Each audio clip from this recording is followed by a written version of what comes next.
ایک تبلیغی دوست نے ہندوستان کا قصہ سنایا کہ ایک علاقے میں ہماری جماعت گئی اور وہاں ہم ایک مسجد میں ٹہرے ہوئے تھے اور اپنا کام کر رہے تھے کہ اچانک محلے کے کچھ لوگ ہمارے پاس آئے اور آ کر کہا کہ ذرا ہمارے گھر چلیں، ہم لوگ بہت پریشان ہیں، ہماری گھر ایک میت ہو گئی اور میت کے ساتھ ایک عجیب معاملہ ہو رہا ہے۔ کہتے کہ ہم سب لوگ ان کے ساتھ چلے گئے۔ جب ان کے گھر پہنچے تو آپ کو پتہ ہے ہم نے کیا دیکھا؟ ہم نے اپنے آنکھوں سے یہ دیکھا کہ ایک عورت کی لاش کمرے میں رکھی ہے اور بہت بڑے بڑے کھجورے اس لاش کے چاروں طرف سر سے لے کر پاؤں تک دائیں بائیں منہ کھولے ہوئے کڑے ہیں اور اتنی خوفناک شکل کے تھے کہ ان کو دیکھ کر انسان کے رونٹے کڑے ہو جائے۔ قریب جانے کی کسی کو ہمت نہ ہوئی اور سارے گھر والے خوف کے مارے دوسرے کمرے میں جمع تھے۔ دہشت کی وجہ سے کوئی شخص اس کمرے میں نہیں آ رہا تھا۔ گھر والوں نے ہم سے کہا کہ آپ نیک لوگ ہیں، ہم نے آپ کو اس لیے بلایا ہے کہ ہمارا تو خوف کے مارا برا حال ہے، آخر اس میت کو بھی اس کی جگہ پہنچانا ہے، ہم کیسے اس کو غسل دیں، کس طرح اس کو یہاں سے اٹھائے، یہ کھجورے چاروں طرف سے اس کو گھیرے ہوئے ہیں،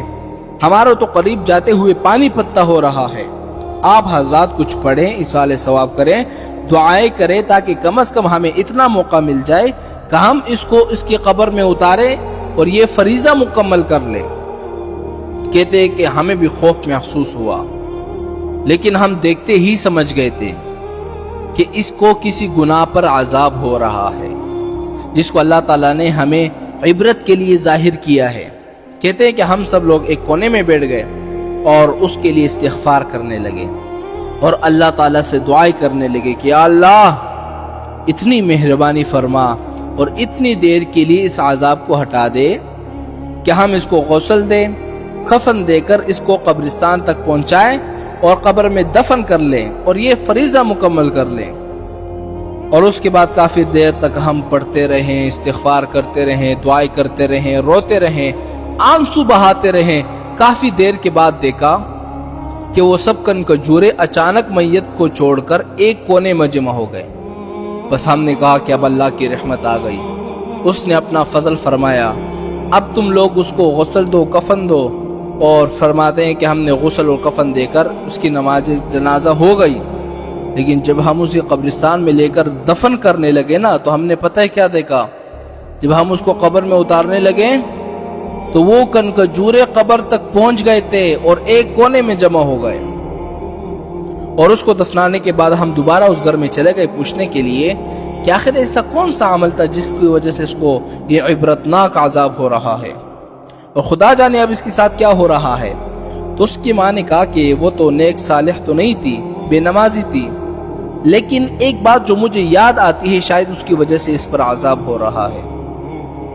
وہ یہ ہے کہ یہ ٹی وی دیکھنے کی بڑی شوقین تھی۔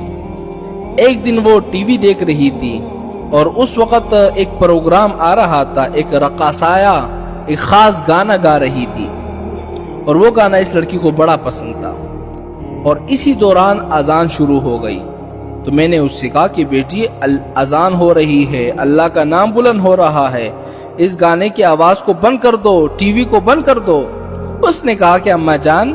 اذان تو روزانہ ہوتی ہے، لیکن یہ پروگرام اور یہ گانا پھر کہاں آئے گا؟ تو مجھے لگتا ہے بظاہر یہی معلوم ہوتا ہے کہ مرتے ہی یہ عذاب جو شروع ہوا ہے اسی وجہ سے، اسی گناہ کی وجہ سے ہوا ہے۔